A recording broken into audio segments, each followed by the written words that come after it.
Pre ল study হোমের পক্ষ থেকে আপনাদের সবাইকে জানাই আন্তরিক শুভেচ্ছা এবং মোবারকবাদ।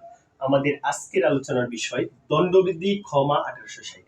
এই আইনটি আসন্ন বার কাউন্সিল পরীক্ষার জন্য খুবই গুরুত্বপূর্ণ, কারণ বার কাউন্সিলের এমসিকিউ পরীক্ষাতে এই আইন থেকে 20টি এমসিকিউ করা হয়ে থাকে এবং লিখিত পরীক্ষাতেও আপনার জন্য 2টি প্রশ্ন করা হবে, একটির উত্তর করতে হবে। এবং জুডিশিয়ারির পরীক্ষাতেও কিন্তু এই আইন থেকে 4 থেকে 5টি এমসিকিউ প্রশ্ন দেখা যায়। তাহলে আমরা বুঝতেই পারতেছি এই আইনটা বার কাউন্সিল এবং জুডিশিয়ারির জন্য কতটুকু গুরুত্বপূর্ণ। আমি আপনাদেরকে তাও বলতে পারি, এই আইনটা পরীক্ষার জন্য যতটুকু গুরুত্বপূর্ণ তার থেকেও বেশি গুরুত্বপূর্ণ বাস্তবিক কোর্ট প্র্যাকটিসের ক্ষেত্রে। চলুন আমরা যদি এই দণ্ডবিধি নিয়ে যদি আমরা একটু সামারি করার চেষ্টা করি। এই দণ্ডবিধি হলো, আজকে যেহেতু আমাদের প্রথম ক্লাস, যদি আপনাদেরকে এই দণ্ডবিধি সম্পর্কে একটু পরিচয় দেওয়ার চেষ্টা করি, বা দণ্ডবিধিকে আসলে কিভাবে সাজানো হয়েছে। দণ্ডবিধিকে মোট 23টি অধ্যায়ে সাজানো হয়েছে। দণ্ডবিধিতে মোট 511টি ধারা রয়েছে। এই 511টির বৃহৎ একটি আইন হলো দণ্ডবিধি। 23টি অধ্যায় রয়েছে এই দণ্ডবিধিতে। তাহলে এই 23টি অধ্যায় এবং 511টি ধারার সমন্বয়ে এই আইনটাকে গোছানো হয়েছে বা সাজানো হয়েছে। আমরা যদি শুরুতে এই আইনে আসলে কি কি রয়েছে, আসলে আমরা কি কি পড়বো, এই বিষয়ে যদি আপনাদেরকে একটু ধারণা দিয়ে আসি। চলুন আসলে আমরা দেখা যাক এই 23টি অধ্যায়ের মধ্যে কি কি রয়েছে। এই 23টি অধ্যায়ের মধ্যে প্রথম অধ্যায় যদি আমরা দেখি, যেখানে অধ্যায় 1 মধ্যে বলছে যে আপনার ভূমিকা নিয়ে আলোচনা করা হয়েছে, যেখানে ধারা 1 থেকে ধারা 5 পর্যন্ত এই অধ্যায় নিয়ে বা ভূমিকা নিয়ে আলোচনা করা হয়েছে। তাহলে অধ্যায় 1 বলছে ভূমিকা নিয়ে আলোচনা করা হয়েছে, যেখানে ধারা 1 থেকে 5 পর্যন্ত বিধান রাখা হয়েছে। তারপরে দ্বিতীয় অধ্যায় যদি আমরা দেখি, দণ্ডবিধির দ্বিতীয় অধ্যায়ে হচ্ছে জেনারেল এক্সপ্লানেশন অর্থাৎ সাধারণ ব্যাখ্যা নিয়ে আলোচনা করা হয়েছে, যেখানে ধারা 6 থেকে শুরু করে ধারা 52 ক পর্যন্ত আলোচনা করা হয়েছে। তৃতীয় অধ্যায় যদি আমরা দেখি, এটা খুবই গুরুত্বপূর্ণ পরীক্ষার জন্য। তৃতীয় অধ্যায়ে আপনার পানিশমেন্ট বা দণ্ড নিয়ে আলোচনা করা হয়েছে, যেখানে ধারা 53 থেকে শুরু করে ধারা 75 পর্যন্ত আলোচনা করা হয়েছে। আমরা যদি চতুর্থ অধ্যায়টা লক্ষ্য করি, চতুর্থ অধ্যায়ে বিগত সালে এখান থেকে বারবার প্রশ্ন আসছে, এমনকি জুডিশিয়ারিতেও কিন্তু এই চতুর্থ অধ্যায় নিয়ে প্রশ্ন করা হয়েছে। চতুর্থ অধ্যায় নিয়ে আলোচনা করা হয়েছে। চতুর্থ অধ্যায় হলো জেনারেল এক্সেপশন নিয়ে আলোচনা করা হয়েছে, অর্থাৎ সাধারণ ব্যতিক্রম নিয়ে আলোচনা করা হয়েছে, এবং যেখানে ধারা 76 থেকে শুরু করে 106 পর্যন্ত আলোচনা করা হয়েছে। আপনাকে যে প্রশ্নটা দিয়ে ঝামেলা করবে সেটা হলো জেনারেল এক্সপ্লানেশন কোন অধ্যায়ে রয়েছে, জেনারেল এক্সেপশন কোন অধ্যায়ে রয়েছে। এটা আপনাকে একদম বেসিকটা ক্লিয়ার রাখতে হবে। জেনারেল এক্সপ্লানেশন রয়েছে দ্বিতীয় অধ্যায়, আর জেনারেল এক্সেপশন রয়েছে চতুর্থ অধ্যায়। এই বিষয়টা আপনাকে ক্লিয়ার থাকতে হবে। তাহলে চতুর্থ অধ্যায় জেনারেল এক্সেপশন, যেখানে আপনার ধারা 76 থেকে শুরু করে 106 পর্যন্ত আলোচনা করা হয়েছে। পঞ্চম অধ্যায় যদি আমরা লক্ষ্য করি, যেখানে পঞ্চম অধ্যায়ে আলোচনা করা হয়েছে এভেটমেন্ট নিয়ে। এই বিষয়টা আপনাকে ক্লিয়ার হইতে হবে। দেখুন, এভেটমেন্ট অধ্যায়টা আমাদের পরীক্ষার জন্য খুবই গুরুত্বপূর্ণ। তাহলে এই যে এভেটমেন্ট রয়েছে কোথায়, এটা হলো একটা প্যানাল কোডের প্রশ্ন, তাই না? প্যানাল কোডে আছে এই এভেটমেন্ট সম্পর্কে। এভেটমেন্ট অর্থ হলো প্ররোচনা দেওয়া, অপরাধে সহায়তা করা। তাহলে এই বলতেছে এই যে এভেটমেন্ট পঞ্চম অধ্যায়ে রয়েছে, যেখানে দ্বারা 107 থেকে শুরু করে 120 পর্যন্ত আলোচনা করা হয়েছে। ধরুন আপনি পরীক্ষা হলে গেলেন, গিয়ে দেখলেন এভেটমেন্ট শব্দটা দেখলেন, দেখার পরে আপনি সুন্দর করে এটা বৃত্তটা বোর্ড করে বাসায় আসলেন, আয়সা মিলিয়ে দেখলেন যে আপনার নেগেটিভ যাওয়ার পরে মাইনাস করার পরে আপনার জুলিতে 49 আপনি পান। আর এই যে প্রশ্নটা এভেটমেন্ট দিলেন, এটা সহ আপনি 50 পাবেন। তাহলে আপনি পরীক্ষায় পাস ধরে নিচ্ছেন, তাই না? আর তাই তো বলা আছে যে দেখবেন ওই বার কাউন্সিলের 60-এর সিতে মেবি কিন্তু বলা আছে যে আপনার লিখিত বা এমসিকিউ আপনার 50% মার্কস পেতে হবে। সেই অনুযায়ী আপনি যেহেতু 49টা আপনার কারেক্ট আছে, আপনি মেইন বই মিলিয়ে দেখলেন, বিআরএক মিলিয়ে দেখলেন, আর এই এভেটমেন্টের প্রশ্নটা সহ আপনার 50টা হয়, তাহলে আপনি কি ধরতেছেন? আমি পাস এ প্লাস। এখন দেখা গেল 12টা বাজলো, 12টা একটা দিকে রেজাল্ট হলো, আপনার তো রেজাল্ট নেই। এখন তো আপনি বলতেছেন যে বার কাউন্সিল এটা কি করলো আমার সাথে, ও বার কাউন্সিল দুর্নীতি করছে, বার কাউন্সিল এই করছে সেই করছে, আমি তো ফেল করার কথা না। ভাইয়া তো ক্লাসে বলছিল যে এভেটমেন্ট হলো দণ্ডবিধির প্রশ্ন, এভেটমেন্ট হলো পঞ্চম অধ্যায়ের প্রশ্ন, কিন্তু তাহলে এটা তো কাটা যাওয়ার কথা না। আরে ভাই, এটা তো হেনার মতো হবে। এই যে দেখছেন না কিছুদিন আগে যে হেনা ভাইরাল হয়েছিল, যে চাচা আমার হেনা কোথায়, যে হেনা তো বাড়িতে নেই। এই যে আপনার এই ঝামেলার মধ্যে আমরা পড়ে যাব কিভাবে। এভেটমেন্ট শব্দটা আসলে আপনার একদম খুব কেয়ারফুলের সাথে আপনাকে এটা দাগাইতে হবে, কারণ এই এভেটমেন্ট কিন্তু অন্য আরেকটি আইনের মধ্যে এই এভেটমেন্ট শব্দটা রয়েছে। এটা হলো ফৌজদারি কার্যবিধি 1898-এর 431 ধারাতে এই এভেটমেন্ট শব্দটা পাবে। তাহলে ওই এভেটমেন্ট আর এই এভেটমেন্টের মধ্যে মূল যা পার্থক্যটা হচ্ছে বানানগত পার্থক্য। দণ্ডবিধিতে আমরা যে এবেটমেন্টটা পড়লাম এটা হলো ABETMENT। আর আমরা ফৌজদারি কার্যবিধি 1898 এর যে 431 দ্বারা যে আমরা এবেটমেন্ট পড়বো এটা হলো ABATMENT। তাহলে ফৌজদারি কার্যবিধি 431 দ্বারা যে এবেটমেন্ট রয়েছে এটার অর্থ হলো পণ্ড হওয়া, এবেটমেন্ট অফ আপিল। এখানে আছে কিন্তু শিরোনাম রয়েছে 431 দ্বারা শিরোনাম হলো এবেটমেন্ট অফ আপিল, যেখানে বলছে আপিল পণ্ড হওয়া। আর আমরা যে দণ্ডবিধিতে যে এবেটমেন্ট পড়বো ABETMENT, এই এবেটমেন্ট অর্থ হলো প্ররোচনা দেওয়া। তাহলে আমরা এখানে বানানটা আমরা একদম ক্লিয়ার হয়ে বানানটা একদম ভালোভাবে অ্যানালাইসিস করে গবেষণা করে যেটা আসলে কি চাচ্ছে এটা দেখে তারপর কিন্তু আমরা ফিল আপ করবো। তাহলে পঞ্চম অধ্যায় গেল। পঞ্চম অধ্যায়ে তাহলে আমরা কি নিয়ে আলোচনা করছি? এবেটমেন্ট নিয়ে, যেখানে আলোচনা করা হয়েছে ধারা 107 থেকে 120 পর্যন্ত। এরপরে 5 ক নামের একটা অধ্যায় রয়েছে, যেখানে ক্রিমিনাল কনসপারেসি অর্থাৎ অপরাধমূলক ষড়যন্ত্র, যেখানে 120 এ থেকে 120 বি পর্যন্ত আলোচনা করা হয়েছে। এরপর যদি দেখি আমরা ষষ্ঠ অধ্যায় আসলে রাষ্ট্রবিরোধী অপরাধ নিয়ে আলোচনা করা হয়েছে। রাষ্ট্রবিরোধী অপরাধের মধ্যে রয়েছে আপনি যদি রাষ্ট্রের বিরুদ্ধে আপনি যুদ্ধ ঘোষণা করতে চান, রাষ্ট্রের বিরুদ্ধে যুদ্ধ ঘোষণা করার জন্য যদি অস্ত্রশস্ত্র সংগ্রহ করতে চান, তাহলে আপনার শাস্তির বিধান কি হবে, এটা এই ষষ্ঠ অধ্যায়ে রেখেছে। কেউ যদি রাষ্ট্রদ্রোহিতা করে, রাষ্ট্রের বিরুদ্ধে যদি নিন্দা করে, তাহলে তার শাস্তির বিধান কি রয়েছে, এইটাও কিন্তু রয়েছে এই ষষ্ঠ অধ্যায়ের মধ্যে। এই ষষ্ঠ অধ্যায়ের আলোচনা শুরু হয়েছে দ্বারা 121 থেকে 130 পর্যন্ত। এরপরে যদি আমরা দেখি সপ্তম অধ্যায়, আসলে সপ্তম অধ্যায় কি নিয়ে আলোচনা করা হয়েছে? সপ্তম অধ্যায় আমি বাহিনী দিয়ে মনে রাখি, যে বাহিনী বিষয়ক অপরাধ টেকনিকে মনে রাখার একটা কৌশল। সপ্তম অধ্যায় আসলে বলছে সেনা নৌ বিমান বাহিনী বিষয়ক অপরাধ, যেখানে ধারা রয়েছে 131 থেকে 140 পর্যন্ত এই অধ্যায়ে আলোচনা করা হয়েছে। আমরা যদি অষ্টম অধ্যায় দেখি, পরীক্ষার জন্য খুব বেশি গুরুত্বপূর্ণ, বলছে রাষ্ট্রের বিরুদ্ধে জনগণের বিরুদ্ধে রাষ্ট্রবিরোধী অপরাধ। রাষ্ট্রবিরোধী না, বলছে জনগণের বিরুদ্ধে অপরাধ। এটা হলো অষ্টম অধ্যায়। আর অষ্টম অধ্যায়ে আলোচনা করা হয়েছে 141 থেকে 160 পর্যন্ত। এটা আপনার বার কাউন্সিল এবং জুডিশিয়ারি পরীক্ষার জন্য খুব বেশি গুরুত্বপূর্ণ। তাহলে এই অষ্টম অধ্যায় গেল। নবম অধ্যায় কি বলছে? নবম অধ্যায় হলো সরকারি কর্মচারীর অপরাধ। এই নবম অধ্যায়ে সরকারি কর্মচারী অপরাধ নিয়ে আলোচনা করা হয়েছে। কি নিয়ে আলোচনা করছে? সরকারি কর্মচারী যদি ঘুষ খায় তাহলে তার শাস্তির বিধান রেখেছে এই অধ্যায়ে। সরকারি কর্মচারী যদি তার আছে না কি জানি কয়, এটা তার ওই দালাল কি, ওদের মাধ্যমে যদি সে ঘুষ গ্রহণ করে, দালালদের কি শাস্তি হবে, এই বিধান আলোচনা করা হয়েছে এই অধ্যায়ে। সরকারি কর্মচারীর যে জিএফ থাকতে পারে, বিএফ থাকতে পারে, তাদের বন্ধু বান্ধব থাকতে পারে, ওরা যদি তাকে প্রভাব বিস্তার করে, সরকারি কর্মচারী স্ত্রী হাজবেন্ড ওরা যদি প্রভাব বিস্তার করে, তাহলে তার শাস্তির বিধান রেখেছে এই অধ্যায়ে। এটা হলো নবম অধ্যায়, যেখানে তার যেখানে ধারা আলোচনা করা হয়েছে 161 থেকে 171 পর্যন্ত। এরপরে আমরা যদি দেখি যে দশম অধ্যায় বলছে সরকারি কর্মচারীর আইনগত ক্ষমতার অবমাননা নিয়ে আলোচনা করা হয়েছে, যেখানে 172 থেকে 190 ধারার মধ্যে এই আলোচনাটা রয়েছে। এত বেশি ইম্পর্টেন্ট না পরীক্ষার জন্য। 11তম যে অধ্যায়টা রয়েছে এটা পরীক্ষার জন্য খুবই গুরুত্বপূর্ণ। 11তম অধ্যায়ের মধ্যে বলছে মিথ্যা সাক্ষ্যদান। আপনি যদি মিথ্যা সাক্ষ্য দেন তাহলে কি হবে? আপনার মিথ্যা সাক্ষ্য দেওয়ার কারণে জল্টু একজন নিরপরাধ মানুষের ফাঁসি রায় হলো, তাহলে আপনার শাস্তির বিধান কি হবে? এইরকম শাস্তি মানে মিথ্যা সাক্ষ্যদানের যে বিষয়গুলো রয়েছে 191 থেকে ধারা 229 পর্যন্ত আপনার মিথ্যা সাক্ষ্যদান সম্পর্কে আলোচনা করা হয়েছে।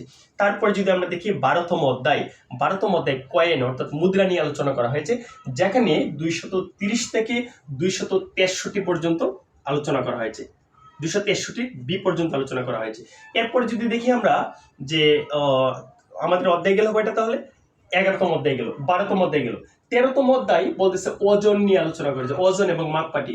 আপনি একটা পাল্লা আছে না, যে দাড়িপাল্লার মধ্যে কি করছেন, একটা পিতা বের করে রাখছেন যাতে আপনি বেশি আনতে পারেন, ধান বেশি আনবেন, ধানের বিজনেস করেন মনে করুন। এরপরে আপনি পাথরের মধ্যে কি করছেন, একটা সীসা লাগিয়ে রাখছেন যাতে ওজন বেশি হয়, ধান বেশি আনতে পারেন। আবার আপনি বলেন বিক্রেতা মনে করেন, তখন আপনি কি করতেছেন, ওজন যাতে কম দেওয়া যায়, আপনি কি করছেন, পাথরটা একদম এভাবে ঘষে ওজন কমাইছেন, পাল্লাটার মধ্যে একটু জায়জামেলা করে রাখছেন, তাহলে আপনার শাস্তির বিধান কি হবে? বলছে ওজন এবং মাপকাঠি সম্পর্কিত বিধান রয়েছে 13তম অধ্যায়ে, যেখানে আলোচনা করা হয়েছে 264 থেকে 267 ধারা পর্যন্ত। এরপর যদি আমরা দেখি আসলে 14তম অধ্যায় কি রয়েছে, এই 14তম অধ্যায়টা পরীক্ষার জন্য এত বেশি গুরুত্বপূর্ণ না হলেও আপনাকে মনে রাখার জন্য আমি যেভাবে মনে রাখি, আমি এটা মনে রাখার টেকনিকটা রাখি যে এটা একটা টেকনিক যদি আপনি মনে রাখতে পারেন, যে জনি সা নই, আমি মনে রাখার চেষ্টা করি জনি হলো একটা মানুষের নাম, মনে করেন আপনার গার্লফ্রেন্ড বা বয়ফ্রেন্ডের নাম, তাহলে আপনি মনে থাকবে। তাহলে 14তম অধ্যায়টা মনে রাখার কৌশল হলো জনি সা নই। শাহ হলো ধরেন একটা বংশ থাকে না, যে অমুক শাহ, তার ধরুন আপনার গার্লফ্রেন্ড বা বয়ফ্রেন্ডের নাম হলো জনি, তার বংশ হলো শাহ, তার মানে হলো জনি সা নই। এটাতে মনে রাখবেন 14তম অধ্যায়। কিভাবে? জনি, জতে হলো জনস্বাস্থ্য, নিতে হলো নিরাপত্তা, সাথে হলো শালীনতা, আর নৈতে হলো নৈতিকতা। তাহলে এই 14তম বলছে বলছে জনস্বাস্থ্য, নিরাপত্তা, শালীনতা এবং নৈতিকতা বিষয়ক অপরাধ। এটা হলো আলোচনা করা হয়েছে আপনার কত থেকে, তাহলে 268 থেকে বলতেছে, তাহলে 268 থেকে 294 বি পর্যন্ত। এরপরে যদি আপনি 15তম মধ্যে আলোচনা করা হয়েছে ধর্ম নিয়ে। কি রকম, আপনি এক ধর্মের মানুষ, আপনারা কি করলেন, আপনি গান বাজনা বাজিয়ে বা মাইক দিয়ে ওয়াজের মাধ্যমে আপনি আরেক ধর্মের মানুষকে, আপনার উদ্দেশ্য হলো তাকে ডিস্টার্ব করা, তাকে বিদ্বেষ করা, এইরকম, এই জন্য আপনি তাকে ডিস্টার্ব করবেন। আপনি একটা গুরুস্থানের মধ্যে গিয়ে অনধিকার প্রবেশ করছেন কবরস্থানে, তাহলে আপনার শাস্তির বিধান রেখেছে এই 15তম অধ্যায়, যেখানে শাস্তির বিধান এই যে আলোচনা করা হয়েছে, যেখানে ধারা রয়েছে 295 থেকে 298 পর্যন্ত। 16তম অধ্যায়ে বলছে মানব দেহ সংক্রান্ত বিষয় নিয়ে আলোচনা করা হয়েছে। এই মানব দেহ সংক্রান্ত আলোচনা করা হয়েছে 16তম অধ্যায়ে, যেখানে 299 থেকে শুরু করে আপনার 299 থেকে শুরু করে আপনার 377 পর্যন্ত আলোচনা করা হয়েছে মানব দেহ সংক্রান্ত বিষয় নিয়ে। এটা 16তম অধ্যায়ের বিষয়, এটা খুবই গুরুত্বপূর্ণ পরীক্ষার জন্য। এরপরে যদি আমরা দেখি মানবদেহ সংক্রান্ত আসলে এখানে কি কি নিয়ে আলোচনা করছে। মানবদেহ সংক্রান্ত অপরাধের মধ্যে আলোচনা করা হয়েছে, আপনি কি করলেন, আমি কি বললাম, আপনাকে ঘুষি দিয়ে আপনার দাঁত ভেঙে দিলাম, আপনি 20 দিন হাসপাতালে ভর্তি, তাহলে আপনার শাস্তির বিধান কি রয়েছে আমার, এর নিয়ে আলোচনা করছে। আমি আপনার কান কেটে দিলাম, আপনার শ্রবণ শক্তি নষ্ট করে দিলাম, চোখ নষ্ট করে দিলাম, অ্যাসিড দিয়ে আপনার চোখ করে দিলাম, 2 চোখ উপড়িয়ে দিলাম। এই প্রত্যেকটা বিষয়, এই প্রত্যেকটা বিধান নিয়ে আলোচনা করা হয়েছে আপনার 16তম অধ্যায়ে মানব দেহ সংক্রান্ত যে বিষয়টা রয়েছে। এটা পরীক্ষার জন্য খুবই গুরুত্বপূর্ণ। 299 থেকে 377 পর্যন্ত ধারার আলোচনা রয়েছে এই আপনার এই অধ্যায়ের মধ্যে। এটা হলো 16তম অধ্যায়। 17তম অধ্যায় নিয়ে চুরি সংক্রান্ত বিষয়ে আলোচনা করা হয়েছে। তাহলে চুরির বিষয় নিয়ে আলোচনা করা হয়েছে 17তম অধ্যায়।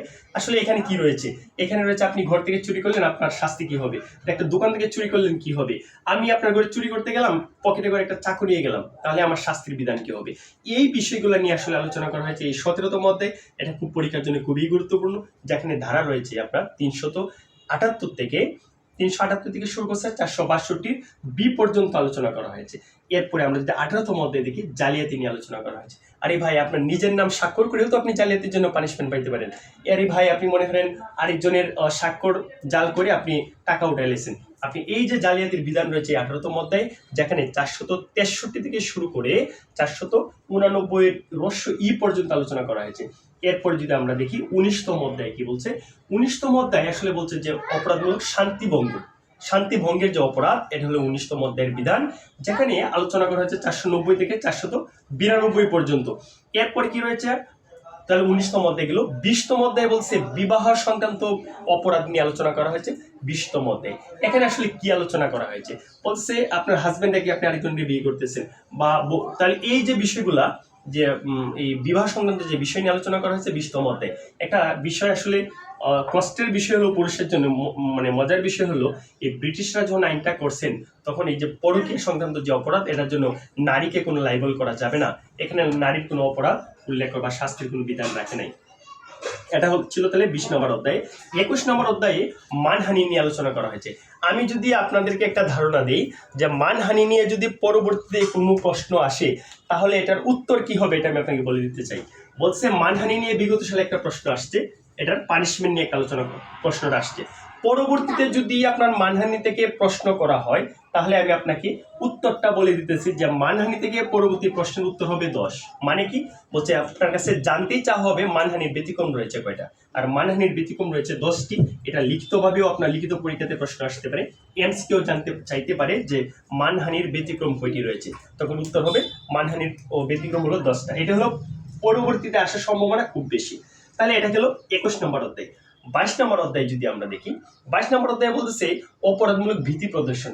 এই যে 22 নম্বর অধ্যায়টা পরীক্ষার জন্য খুব গুরুত্বপূর্ণ। দেখুন, বাংলাদেশে যত ধরনের মামলা হয়, ক্রিমিনাল মামলা, তার মধ্যে এই আপনার এই অপরাধমূলক ভীতি প্রদর্শন, অর্থাৎ 503 থেকে 510 পর্যন্ত, এই এখান থেকে আমরা দেখি 506 থেকে 506 দিয়ে মামলাটা বেশি করা হয়। কি হয়েছে, আপনি গিয়া চিল্লাপাল্লা করতেছেন, ওই বেটা তুই ঘুরতে বেরো, তোর বেটা মেরে ফেলুম, কেটে ফেলুম, এই যে আপনি চিল্লাপাল্লা করে আসলেন, হুমকি দিয়ে আসলেন, আপনার নামে 506 আপনার নামে মামলা করে দিল।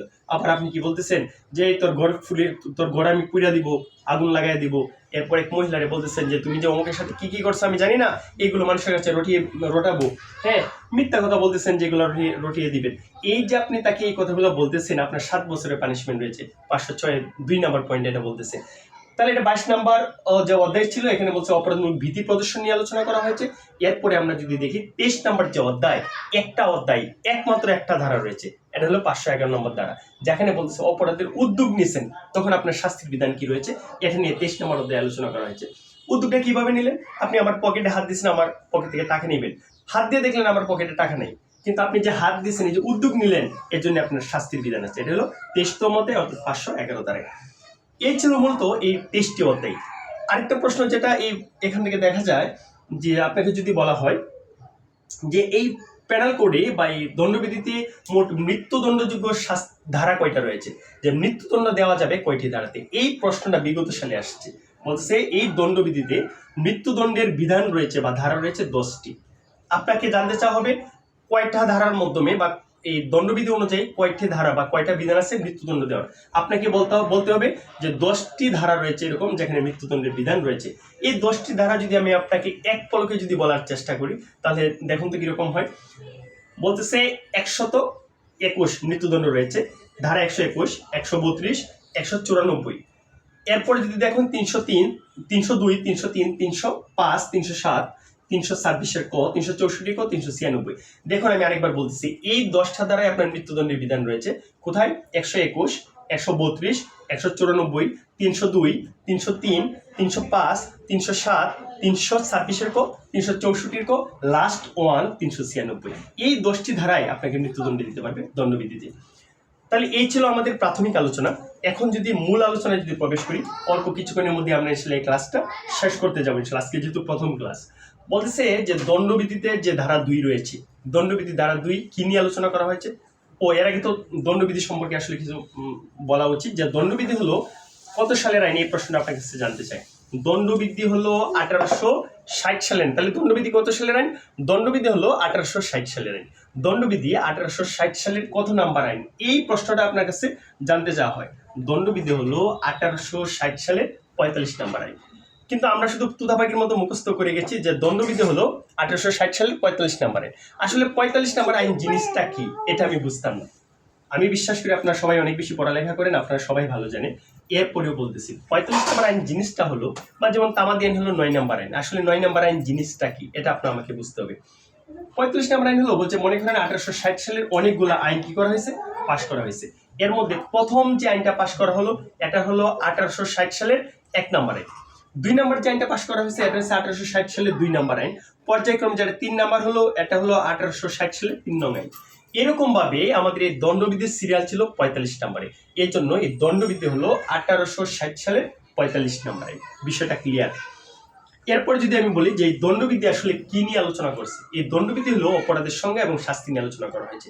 বলছে দণ্ডবিধিতে, তাহলে দণ্ডবিধি আপনাকে কত সালের, এটা দণ্ডবিধি কত সালের আইন, এটা হচ্ছে গুরুত্বপূর্ণ প্রশ্ন। যে দণ্ডবিধি 1860 সালের আইন। দণ্ডবিধি 1860 সালের কত নাম্বার আইন? দণ্ডবিধি 1860 সালে 45 নাম্বার আইন, এটা খুবই গুরুত্বপূর্ণ। এরপরে বলতেছে দণ্ডবিধি কত সালে পাশ করা হয়। উত্তর হলো দণ্ডবিধি 1860 সালের 6 অক্টোবর এটাকে পাশ করা হয়। দেখুন, একটা আইন যে বৎসরে এটা পাশ করা হয় বা প্রণয়ন করা হয়, এই বৎসরও এটা কার্যকর হইতে পারে, অথবা পরবর্তী কোনো বৎসরে গিয়েও এটা কার্যকর হইতে পারে, বা পরবর্তী কোনো সময়েও কার্যকর হইতে পারে। এই জন্য এই দণ্ডবিধি 1860 সালের 6 অক্টোবর পাশ করা হলেও, প্রণয়ন করা হলেও এটাকে কার্যকর করা হয় 1862 সালের 1 জানুয়ারি। এরপর যদি আমরা দেখি যে এই দণ্ডবিধি কোন ধরনের আইন, এই প্রশ্নটা বিগত সালে আসছে বেশ কয়েকবার। যে দণ্ডবিধি হলো সাবস্ট্যান্টিভ ল বা তথ্যগত আইন বা মূল আইন। এখন আপনার আমার প্রশ্ন হলো তথ্যগত আইন বা মূল আইন বা সাবস্ট্যান্টিভ ল এই জিনিসটা কি আসলে? এটা আসলে আমিও তুতা পাখির মতো মুখস্থ করে গেছি, তখন আর বুঝতাম না। আমি বিশ্বাস করি আপনারা সবাই ভালো বুঝেন, তবু বলে যাচ্ছি। সাবস্ট্যান্টিভ ল বা তথ্যগত আইন বা মূল আইন জিনিসটা হলো বলছে যে আইনের মধ্যে কোনো অধিকার, প্রতিকার বা শাস্তির বিধান রয়েছে, এই আইনকে আসলে তথ্যগত আইন বা সাবস্ট্যান্টিভ ল বা মূল আইন বলা হয়। তাহলে পদ্ধতিগত আইন কোনটা? বলতেছে যে আইনের মধ্যে কোন প্রতিকার বা অধিকার কোন পদ্ধতিতে এটা বর্ণনা করা হবে, কোন পদ্ধতিতে এগিয়ে নিয়ে যাওয়া হবে, এই পদ্ধতি যেখানে বলা হয়েছে এটা হলো পদ্ধতিগত আইন। পদ্ধতিগত আইনের যে ফলাফল রয়েছে এটাই হলো তথ্যগত মূল আইন বা সাবস্ট্যান্টিভ ল। আপনাকে যদি আমি একটা টেকনিকে যদি এটা বলি যে এই যে আমরা যে 7টা সাবজেক্ট রয়েছে বার কাউন্সিল সিলেবাস বুক, তো এর মধ্যে 2টা আইন রয়েছে সাবস্টেন্টিভ ল, বাকি 5টা হলো প্রসিডিউরাল ল। এই 2টা আইন কি? এই 2টা আইন হলো আপনি সুদ দিয়ে মনে রাখতে পারেন। দন্তা সরস্বকার দ, সুদ আছে না, যারা সুদের লেনদেন করে, সুদ, সুদে হলো সুনির্দিষ্ট প্রতিকার আইন, এটা হলো সাবস্টেন্টিভ ল বা তথ্যগত আইন বা মূল আইন। আর দতে হলো এই যে আজকে দণ্ডবিধি, এটা হলো সাবস্টেন্টিভ ল, তথ্যগত আইন বা মূল আইন। বাকি যা 5টা রয়েছে CrPC, CPC, penal code, evidence এবং আর কি রয়েছে ওই লিমিটেশন অ্যাক্ট, এই 5টা হলো প্রসিডিউরাল ল, পদ্ধতিগত আইন। তাহলে এই বিষয়টা ক্লিয়ার। এখন যদি আসলে এই পেনাল কোড আমাদের কাছে আসলো কিভাবে, এই বিষয়টা নিয়ে যদি একটু আলোচনা করা যায়, বলতেছে দণ্ডবিধি হলো 1860 সালের আইন, কিন্তু এটা আসছে কিভাবে? বলতেছে দণ্ডবিধি 1800 বলতে ভারতীয় উপমহাদেশের প্রথম কি করলো, একটা আইন কমিশন গঠন করলো। এই দণ্ডবিধিকে প্রণয়ন করার জন্য তারা কি করলো, একটা আইন কমিশন গঠন করলো। এবং এই কমিশনের যে আইন কমিশনটা গঠন করলো, এটা করলো হলো 1834 সালে। এই সালটা আপনাকে মনে রাখতে হবে যে প্রথম আইন কমিশন যে গঠন করলো কত সালে করলো, 1834 সালে। এবং এই আইন কমিশনের চেয়ারম্যান কে ছিল, এটা জুডিশিয়ারিতে বিগত সালের প্রশ্নতে আসছে মনে হয়। বলছে এই আইন কমিশনের চেয়ারম্যান ছিলেন টমাস বেবিংটন ম্যাকলে, এই নামটা মনে রাখতে হবে। টমাস বেবিংটন ম্যাকলে বা লর্ড ম্যাকলে ছিলেন এই দণ্ডবিধির যে প্রণয়ন করার জন্য যে প্রথম আইন কমিশন গঠন করা হয়েছিল, এই কমিশনের চেয়ারম্যান। তাহলে এই কমিশনের বাকি সদস্য বা কমিশনার কে কে ছিলেন, এটাও আপনার কাছে জানতে যাওয়া হবে। অনেকগুলো নাম দিবে, একটা নাম এখান থেকে ঢুকিয়ে দিবে। এই যে আমি যে নামগুলো বলবো, G W. Anderson, F. Millett, J. M. McLeod, এরা ছিলেন এই কমিশনের কমিশনার বা সদস্য। তাহলে বলতেছে এই দণ্ডবিধিকে প্রণয়ন করার জন্য প্রথম যে ভারতীয় উপমহাদেশের প্রথম যে আইন কমিশনটা গঠন করা হয়, এই আইন কমিশনটা গঠন করা হয় 1834 সালে। আর এই 1834 সালে যে আইন কমিশনটা গঠন করা হয়, তারা কি করলো, পরবর্তী 3 বছর পরে অর্থাৎ 1837 সালে তারা কি করলেন, এই আইন কমিশন এই একটা ড্রাফট বা বিলটা কি করলেন, জমা দিলেন। জমা দেওয়ার পরে যাচাই বাছাইয়ের পরে 1860 সালের 6 অক্টোবর এই ভারতীয় কি করলেন, ব্রিটিশ পার্লামেন্ট ভারতীয় উপমহাদেশের যে প্রথম যে আইন কমিশনটা জমা দিলেন, এই কমিশনের বা এই যে সদস্যরা আইন কমিশন যে বিলটা বা ড্রাফটটা জমা দিলেন, এটা ব্রিটিশ পার্লামেন্ট কর্তৃক পাশ হয় 1860 সালের 6 অক্টোবর। তাহলে আমরা যদি বিষয়টা আরেকটু বলি, এই বিষয়টা একদম আপনার ভালোভাবে সালগুলো মনে রাখতে হবে। বলছে দণ্ডবিধিকে প্রণয়ন করার জন্য 1860 সালে প্রণয়ন করার জন্য 1834 সালে একটা আইন কমিশন গঠন করা হয়। এবং 1834 সালে যে আইন কমিশনটা গঠন করা হলো, এটা চেয়ারম্যান ছিলেন টমাস বেবিংটন ম্যাকলে বা লর্ড ম্যাকলে। এটার সদস্য বা কমিশনার ছিলেন জি.ডব্লিউ. Anderson, F. মিলেট এবং জে. এম. ম্যাকলয়েড। ওরা ছিলেন এই কমিটির কমিশনার বা সদস্য। এবং এটা কি করলেন, 1834 সালে যে আইন কমিশনটা গঠন করা হয়, এটা 1837 সালে একটা ড্রাফট বা বিল হিসেবে জমা দেয়, যা যাচাই বাছাইয়ের পরে পরবর্তীতে ব্রিটিশ পার্লামেন্ট কর্তৃক 1860 সালের 6 অক্টোবর এটাকে আইন হিসেবে পাশ করা হয়। এবং এই আইনটা পরবর্তীতে 1862 সালের 1 জানুয়ারিতে এই আইনটাকে কার্যকর করা হয়। এই ছিল মূল আলোচনা। আমরা যদি আমি যে আলোচনাগুলো করলাম, এখান থেকে কিন্তু অন্ততপক্ষে একটি হলো এমসিকিউ পাওয়ার সম্ভাবনা অনেক বেশি। এখন যদি আমরা ধারাতে প্রবেশ করি, আসলে বলতেছে দণ্ডবিধি ধারা 2, দণ্ডবিধির ধারা দিয়ে বলছে বাংলাদেশের অভ্যন্তরে শাস্তি। দণ্ডবিধির ধারা দিয়ে কি বলছে, তাহলে বাংলাদেশের অভ্যন্তরে এমন একটা অপরাধ আপনি করছেন যেটা দণ্ডবিধি অনুযায়ী একটা অপরাধ, তখন আপনার শাস্তি বাংলাদেশে করা যাবে বা শাস্তি আপনাকে বাংলাদেশে দেওয়া যাবে। কি রকম করছেন বলতেছে, দণ্ডবিধির ধারা 2 আপনি সহজভাবে যদি মনে রাখুন, কোনো কিছু করা, অর্থাৎ আপনি কোনো কিছু কাজ করছেন তবু আপনি অপরাধ করছেন এই দণ্ডবিধির অনুযায়ী, কোন একটা কাজ করেন নাই তবু আপনি অপরাধ করছেন। বিষয়টা কিরকম হলো, বলছে যেখানে আপনি একটা কোনো কাজ করা বা না করা দুইটাই অপরাধ। বিষয়টা কিরকম, আমি রাস্তা দিয়ে হেঁটে যাচ্ছি, আপনি কি করলেন, আমার ওই বুকের মধ্যে চাকু দিয়ে দিলেন। তাহলে এই যে আপনি একটা অপরাধ, মানে একটা কাজ করা, কি কাজ করছেন, একটা অপরাধ করছেন, আপনার অপরাধ হবে, আপনার শাস্তি হবে। না করা বিষয়টা কিরকম, না করলেও আপনি শাস্তি পাবেন। বিষয়টা কিরকম, মিস্টার জল্টু আমার বাসার দারোয়ান, তার কাজ হলো আমাকে নিরাপত্তা দেওয়া। এখন সে কি করলো, আমাকে নিরাপত্তা না দিয়ে সে ঘুমিয়ে পড়লো বা তার বাসায় চলে গেল। এখন আমাকে না বলে চলে গেল, এখন কি করলো, গেট খোলা পেয়ে সন্ত্রাসীরা ভিতরে ঢুকে কি করলো বা ডাকাত ঢুকে সবকিছু নিয়ে গেল বা আমাকে চাকু মেরে চলে গেল, তাহলে এই যে সে যে তার কথা ছিল সে দায়িত্ব পালন করবে, সে দায়িত্ব পালন করে নেয়। আরেকটা যদি দেখেন যে আপনি গেলেন ডাক্তার সাহেবের কাছে রুগী নিয়ে, ডাক্তার সাহেব কি করলেন, গিয়ে দেখলেন যে সে ফেসবুকে খুব মগ্ন, এখন সে কি করলো, দায়িত্বের অবহেলার কারণে রুগী মারা গেল। তাহলে সে কিন্তু তার দায়িত্ব ছিল আপনাকে ট্রিটমেন্ট দেওয়া, চিকিৎসা করা, এটা করে নাই, না করার কারণে, তার অবহেলার কারণে রুগী মারা গেল। তাহলে না করার কারণে এই যে সে কাজ করে নাই, সে কিন্তু অপরাধী হবে। যদিও বাংলাদেশি ডাক্তার কিন্তু এরকম না, বাংলাদেশি ডাক্তার অত্যন্ত সচেতন, ওদের কথা আবার নাই বললাম। যাই হোক, তাহলে এই যে দুই, এটা গেল ধারা 2। ধারা 3 কি বলতেছে, বলছে এক্সট্রা টেরিটোরিয়াল অ্যাপ্লিকেশন। জিনিসটা কি, ধারা 3 বলতেছে বাংলাদেশের বাইরে অর্থাৎ রাষ্ট্রীয় সীমানার বাইরে যদি আপনি এমন একটা অপরাধ করছেন যে অপরাধটা বাংলাদেশের আইন অনুযায়ী একটি অপরাধ, তাহলে বলতেছে আপনি যখন বাংলাদেশে আসবেন, যেখানে আপনাকে পাওয়া যাবে, আপনি ওই এরিয়াতেই এই অপরাধটা করেছেন মর্মে ধরে নিয়ে আপনাকে শাস্তির জন্য আপনাকে কি করা যাবে, শাস্তির সম্মুখীন করা যাবে। ধারা 3। ধারা 4 বলছে, 3 আর 4 কাছাকাছি। 4 বলতেছে, ও আরেকটা কথা রয়েছে ধারা 2। ধারা 2 বলতেছে কে অপরাধটা করছে, বলছে যে কোনো ব্যক্তি, মানে বাংলাদেশের ভিতরে এমন একটা অপরাধ করছে। কোন ধরনের ব্যক্তির কথা বললো, যে কোনো ব্যক্তি, তার মানে নট সিটিজেন অফ বাংলাদেশ। এই বিষয়টা আপনাকে মনে রাখতে হবে, যে কোনো ব্যক্তি, তার মানে নট সিটিজেন অফ বাংলাদেশ, অর্থাৎ বাংলাদেশি হোক বা বিদেশি হোক, সে অপরাধটা করছে হলো বাংলাদেশে, তখন আপনাকে শাস্তি দেওয়া যাবে। ধারা 2। ধারা 3 বলতেছে যে আপনি তো বাংলাদেশের বাইরে এমন একটা কাজ করছেন, যখন আপনি বাংলাদেশের ভিতরে আসবেন, এটা যদি বাংলাদেশের বাইরে যে অপরাধটা করছেন এটা বাংলাদেশের আইন অনুযায়ী এটা একটা অপরাধ, তখন আপনাকে বাংলাদেশের যেখানে পাওয়া যাবে সেখানে শাস্তির সম্মুখীন করা যাবে। ওই আদালত, ওই এরিয়ার যে আদালতে আপনাকে শাস্তির সম্মুখীন করা যাবে। এরপরে কি বলতেছে, ধারা 4 কি বলতেছে, যে আপনি বাংলাদেশের একজন নাগরিক, সে কি করলো, বাংলাদেশের বাইরে গিয়ে এমন একটা কাজ করলো যে কাজটা বাংলাদেশে আইন অনুযায়ী অপরাধ, তখন যখন তাকে বাংলাদেশে পাওয়া যাবে তখন তাকে শাস্তির সম্মুখীন করা যাবে। ধারা 4 2 নম্বর যে পয়েন্টটা, এটা পরীক্ষার জন্য গুরুত্বপূর্ণ। 2 নম্বর পয়েন্টে বলতেছে যে বাংলাদেশের নিবন্ধিত বা রেজিস্ট্রিকৃত কোনো জাহাজ বা বিমানে, বাংলাদেশে অনেক জাহাজ আছে না যেটা বাংলাদেশের বাইরে যায়, রাষ্ট্রীয় সীমানার বাইরে যাচ্ছে, আছে না, অনেক বিমান আছে না যে বাংলাদেশের বাইরে যাচ্ছে।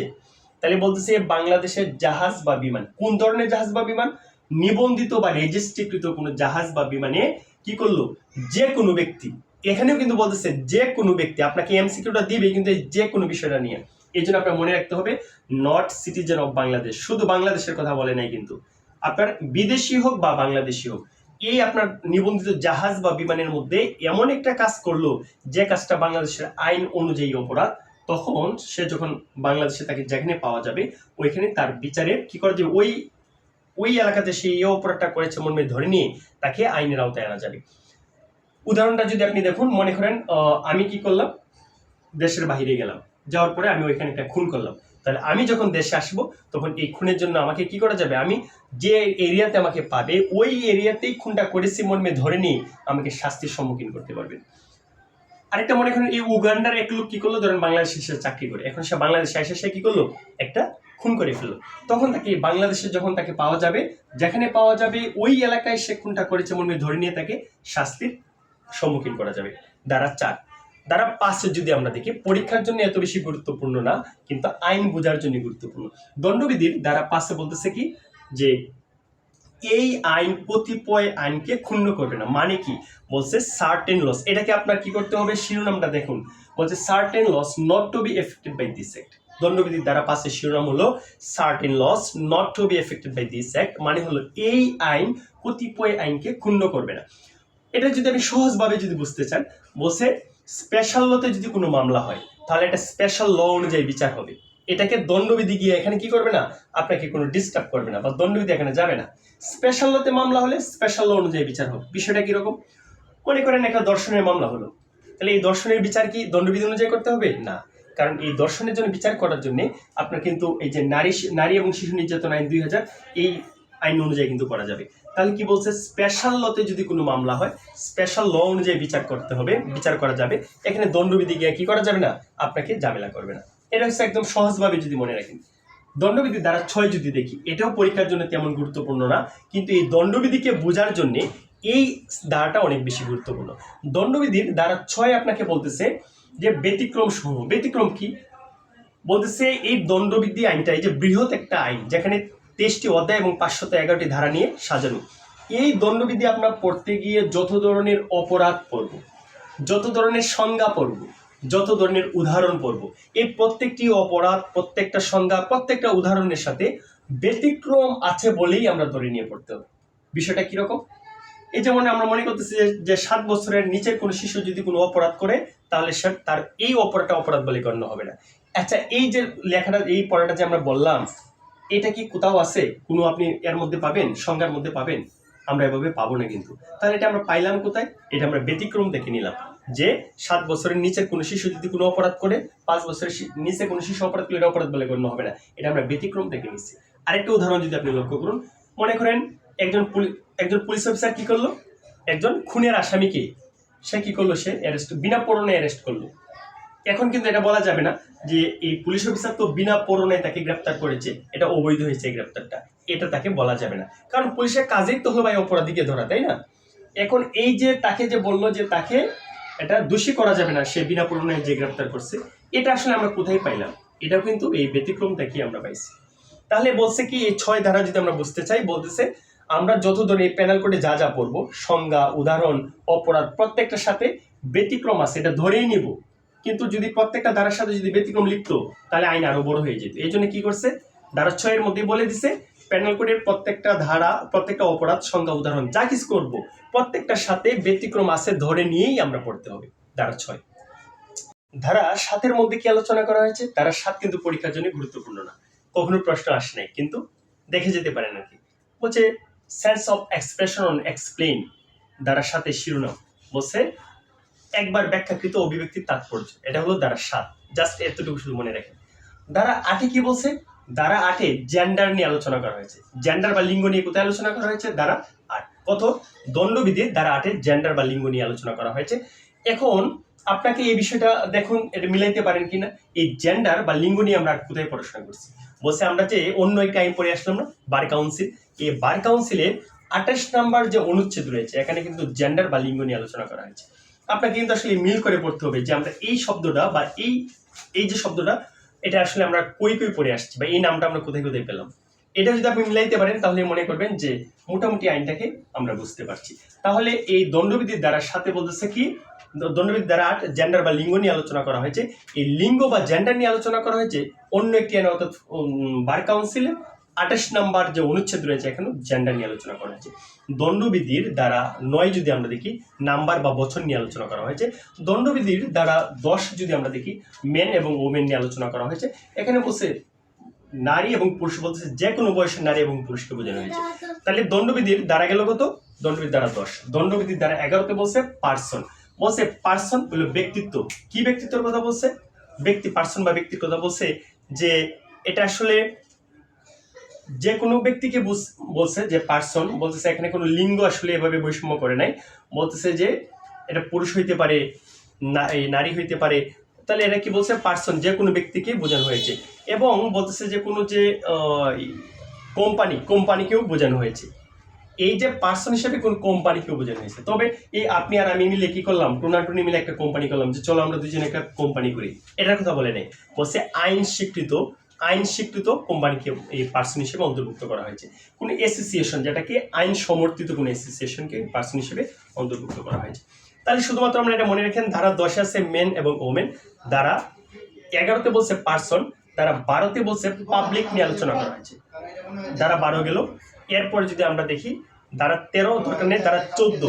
ধারা 14তে কি নিয়ে আলোচনা করছে?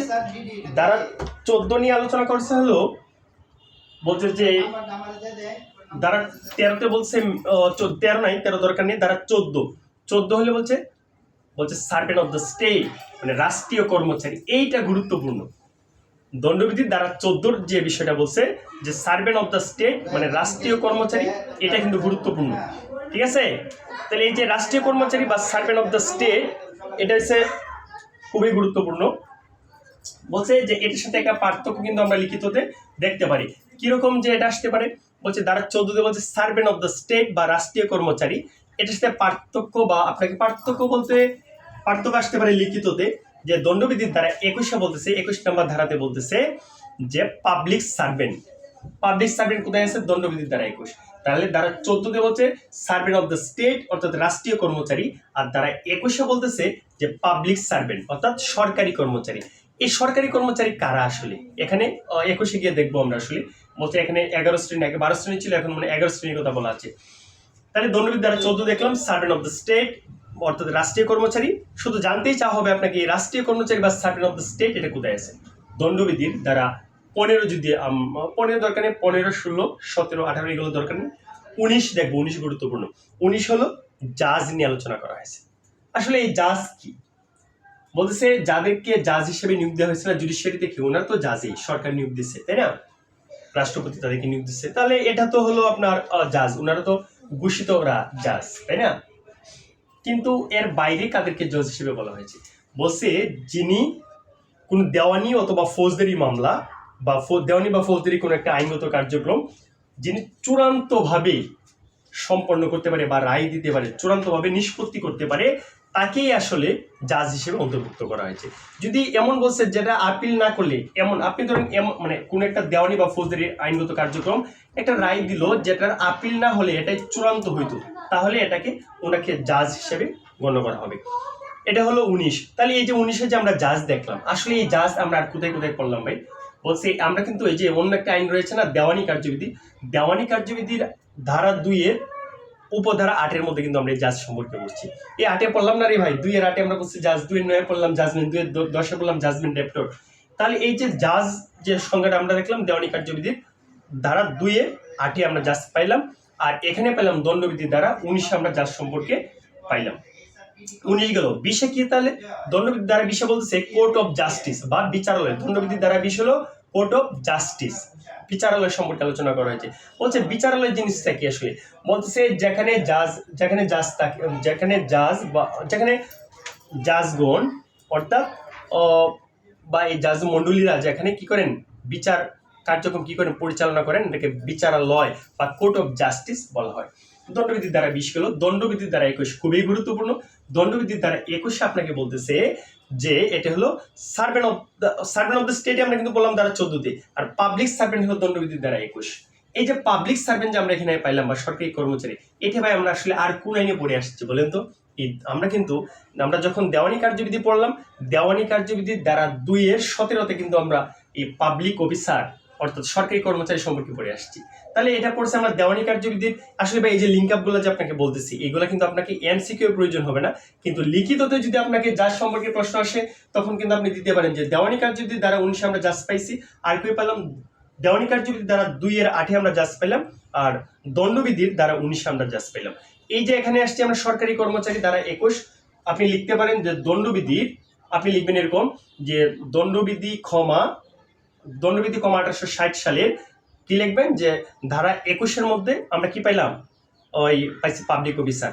এরপর আপনি লিখতে পারেন যে আমরা অন্য আরেকটি আইন পাইছি, এর মধ্যে তো আপনি লিখবেন আরো, এর মধ্যে লিখবেন আপনার যে দেওয়ানি কার্যবিধি 1908 এর ধারা 2-এর 17-তে আমরা কি পাইলাম, এই যে ওই সরকারি কর্মচারী সম্পর্কে বা এই পাবলিক অফিসার সম্পর্কে আমরা কি পেলাম, তথ্য পেয়েছি। এগুলো আপনি লিখতে পারেন। তাহলে গেল দ্বারা 21। দ্বারা 22 বলতে অস্থাবর সম্পত্তি। দণ্ডবিধির দ্বারা 22 বলতে অস্থাবর সম্পত্তি বা মুভেবল প্রপার্টি।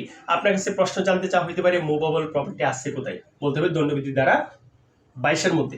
মুভেবল প্রপার্টি বলতে আমরা কি বুঝি আসলে? অস্থাবর সম্পত্তি, যেমন খাতা কলম, ল্যাপটপ, মোবাইল, এগুলো সব অস্থাবর সম্পত্তি, এগুলো তো আমরা বুঝি।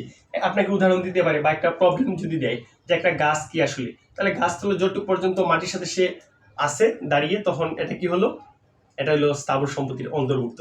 যখন এটা কেটে ফেলা হলো তখনই এটা অস্থাবর সম্পত্তি হয়ে গেল। তাহলে দণ্ডবিধির দ্বারা 22 হলো মুভেবল প্রপার্টি। দণ্ডবিধির দ্বারা 23 বলছে রংফুল গেইন এবং রংফুল লস, অবৈধ ক্ষতি এবং অবৈধ লাভ। অবৈধ লাভ এবং অবৈধ ক্ষতি জিনিসটা কি বলতেছে, এটা যদি আমরা সহজে বুঝি দ্বারা 23, মনে করেন যে এই আমার ল্যাপটপটা জলটু কি করলো, চুরি করে নিয়ে গেল। তাহলে যে চুরি করে নিয়ে গেল সে যে জিনিসটা নিল এটা তার লাভ হলো, কিন্তু লাভটা কি হয়েছে, রংফুললি হয়েছে, তাই না, অবৈধভাবে হয়েছে। তাহলে যে নিয়ে গেল আমার জিনিসটা তার হইলো রংফুল গেইন, অর্থাৎ তার অবৈধ লাভ হয়েছে। আমার জিনিসটা যে নিয়ে গেল আমার তো লস হয়েছে রে ভাই, তাহলে আমার হচ্ছে রংফুল লস, অবৈধ ক্ষতি। তাহলে দণ্ডবিধির দ্বারা 23 আপনাকে বলছে রংফুল গেইন এবং রংফুল লস। দণ্ডবিধির দ্বারা 24 বলছে ডিসঅনেস্টলি, অর্থাৎ অসাধুভাবে। এই ডিসঅনেস্টলি এই জিনিসটা কি বলতেছে যে অসাধুভাবে, শুধু এটা মনে রাখেন এখানে যে দণ্ডবিধির ধারা 24 হলো ডিসঅনেস্টলি, এটা গুরুত্বপূর্ণ। কিন্তু আপনি যদি বিষয়টাকে আপনাকে একটু বুঝাইতে চাই, এটা হলো হচ্ছে রংফুল গেইন এবং রংফুল লস করার উদ্দেশ্যে, রংফুল গেইন এবং রংফুল লস করার যে উদ্দেশ্য যেটা ছিল, এটা হলো ডিসঅনেস্টলি বা অসাধুভাবে করেছে বলে গণ্য হবে। কি হয়েছে? আপনি যদি রংফুল গেইন বা রংফুল লস করেন, আপনার যে উদ্দেশ্যটা ছিল এটা অসাধুভাবে করেছেন বলে গণ্য হবে। এটা হচ্ছে ধারা 24। দণ্ডবিধি ধারা 25 বলছে ফ্রডুলেন্টলি বা প্রতারণামূলকভাবে। জিনিসটা কি বলছে? আপনারা যদি প্রতারণামূলক উদ্দেশ্য নিয়ে যদি কোনো কিছু করেন, এটা প্রতারণামূলকভাবে করেছেন বলেই ধরা হবে। এটা হলো ধারা 25। শুধু মনে রাখেন ধারা 24 হলো ডিসঅনেস্টলি। যদি এখান থেকে প্রশ্ন করে তাহলে আপনাকে শুধুমাত্র শিরোনাম জানতে চাওয়া হবে যে ডিসঅনেস্টলি কোথায় আছে, কোথাও ধারা 24 বা ধারা 24 কি আছে ডিসঅনেস্টলি। ধারা 25 আছে ফ্রডুলেন্টলি বা প্রতারণামূলকভাবে। ধারা 27 বলছে স্ত্রী, কেরানি বা বৃত্তের অধিকারভুক্ত সম্পত্তি। ইম্পর্টেন্ট না জিনিসটা কি আসলে বলছে, আমার কোন একটা সম্পত্তি, এটা যদি মনে করেন আমার স্ত্রীর অধীনে যদি থাকে, আমার কেরানির অধীনে যদি থাকে, আর কি বলছে আমার বৃত্তের অধীনে যদি থাকে, তাহলে ধরে নেওয়া হবে এটা আমার অধীনেই রয়েছে। তাহলে এই যে স্ত্রী, কেরানি বা বৃত্তের অধিকার, তাহলে বৃত্ত জিনিসটা কি আমরা বুঝছি কিনা? আপনারাও অবশ্যই সবাই জানেন, এরপরেও বলতেছি। বৃত্তের এখানে বলছে মানে চাকর, বৃত্ত মানে চাকরকে বোঝানো হয়েছে। তাহলে বলছে ধারা 27 বলছে স্ত্রী, কেরানি বা বৃত্তের অধিকারভুক্ত সম্পত্তি। ধারা 27। দণ্ডবিধি ধারা 28 বলছে কাউন্টারফিট। কাউন্টারফিটের সংজ্ঞা কোথায় আছে? কাউন্টারফিট সম্পর্কে কোথায় বলা হয়েছে? দণ্ডবিধির ধারা 28। এই কাউন্টারফিটের কথা যে এখানে বলছে, কাউন্টারফিট সম্পর্কে এখানে দুইটা ব্যাখ্যা রয়েছে। এটা মনে রাখুন যে 28 ধারায় দুইটা ব্যাখ্যা আছে। দণ্ডবিধির ধারা 29 যদি আমরা দেখি, 29 বলতেছে ডকুমেন্ট বা দলিল নিয়ে আলোচনা করা হয়েছে। দেখুন এই বিষয়টা কিন্তু আমরা কোথাও না কোথাও পড়ে আসছি। বলেন তো এই ডকুমেন্ট নিয়ে আমরা কোথাও পড়ে আসছি? দেখুন তো অ্যানালাইসিস করে যে আমরা কিনা মনে করতে পারছি কিনা। যদি আপনি মনে করতে পারেন তবেই আপনি বুঝবেন যে আইনটা মোটামুটি আপনার আয়ত্তে চলে আসছে, ইনশাল্লাহ চলে আসবে। তাহলে দেখুন এই যে দণ্ডবিধি ধারা 29 যে আমরা ডকুমেন্ট বা দলিল নিয়ে পড়লাম, এটা কিন্তু আমরা অন্য আরেকটি আইন, অর্থাৎ আমরা যখন সাক্ষ্য আইন পড়লাম, আমরা যখন এভিডেন্স একটা পড়লাম, এই সাক্ষ্য আইন 1872 সালের এই সাক্ষ্য আইনের 3 ধারায় কিন্তু দলিলকে সংজ্ঞায়িত করা হয়েছে, ডকুমেন্টকে সংজ্ঞায়িত করা হয়েছে, তাই না? তাহলে এই যে আমরা দণ্ডবিধির দ্বারা 29 যে আমরা ডকুমেন্ট পড়লাম বা দলিল যে পড়তেছি, এই বিষয়টাকে আপনি সহজভাবে যদি আপনাকে বলতে চাই, এখানে 3টা বিষয় আপনাকে মনে রাখতে হবে। লেটার আপনাকে মনে রাখতে হবে, আপনাকে মনে রাখতে হবে ফিগার, আপনাকে মনে রাখতে হবে মার্কস। লেটার মানে কি? অক্ষর। ফিগার মানে সংখ্যা। এরপরে আপনার কি? মার্কস মানে চিহ্ন। বলতেছে আপনি কোন একটা বস্তুর উপরে যদি আপনি কি করলেন, কোন একটা লেটারের মাধ্যমে অর্থাৎ অক্ষরের মাধ্যমে, ফিগারের মাধ্যমে অর্থাৎ সংখ্যার মাধ্যমে, মার্কসের মাধ্যমে অর্থাৎ আপনি কোনো একটা চিহ্নের মাধ্যমে যদি কোনো কিছু লিখেন, তাহলে এটাকে দলিল বলে গণ্য করা যাবে। এই যে কোনো একটা অথবা এই সবগুলা দিয়েও যদি লিখেন, এটা কি করা হবে? একটা দলিল বলে গণ্য করা যাবে। যেমন মনে করেন যে বলতেছে যে একটা ব্যাংক চেক, এটা একটা দলিল। বলছে পাওয়ার অফ অ্যাটর্নি একটা দলিল। বলছে মানচিত্র, এটা একটা দলিল। নকশা, এটা একটা দলিল হিসেবে গণ্য করা যাবে। এরপর ধরেন উপদেশাবলী, নির্দেশনাবলী আছে না, যদি চুক্তি করে যদি আপনি উপদেশাবলী বা নির্দেশনাবলী যে চুক্তিটা হলো, এটা একটা দলিল বলে গণ্য করা হবে। ঠিক আছে? এটা কোথায় রয়েছে? তাহলে দলিল সম্পর্কে বলা আছে কোথায়? দণ্ডবিধির দ্বারা 29। দণ্ডবিধির দ্বারা 30 কি নিয়ে আলোচনা করছে? দণ্ডবিধির দ্বারা 30 বলছে ভ্যালুয়েবল সিকিউরিটি বা মূল্যবান জামানত। আসলে মূল্যবান জামানত জিনিসটা কি, এই বিষয়টা যদি আমরা একটু মনে রাখার চেষ্টা করি। বলছে মূল্যবান জামানত, এটা ইম্পর্টেন্ট না কিন্তু তবু আসলে বলার ক্ষেত্রে বলতেছে, এটা দেখেন মনে রাখতে পারেন কিনা। মূল্যবান জামানত আপনি এটা কত ধারায় আছে, বিষয়টা আপনি কিভাবে মনে রাখবেন? বলছে আপনি এটা যদি মনে রাখেন যে মূল্যবান জামানত রয়েছে, ভ্যালুয়েবল সিকিউরিটি রয়েছে কোথায়? দণ্ডবিধির দ্বারা 30। এটা আপনি মনে রাখতে পারেন যে আসলে আমাদের আসলে 30 বছরে মনে করেন সরকারি চাকরি হলো। 30 আপনি এটা মনে রাখেন যে 30 বছরে আপনার সরকারি চাকরি হলো, আপনার পরিবার, আপনার সমাজে আপনার ভ্যালু বেড়ে গেল। তাহলে আপনার যখন ভ্যালু বেড়ে গেল, তখন আপনি কি হলেন? ভ্যালুয়েবল সিকিউরিটি, আপনি মূল্যবান কিছু হয়ে গেছেন আর কি। এটাকে আমি মনে রাখার জন্য এই টেকনিকে অবলম্বন করি যে ভ্যালুয়েবল সিকিউরিটি রয়েছে কোথায়? দণ্ডবিধির দ্বারা 30। এটা আসলে আমি আরেকজন বড় ভাইয়ের কাছ থেকে শিখছিলাম। তাহলে দণ্ডবিধির দ্বারা 30 গেল।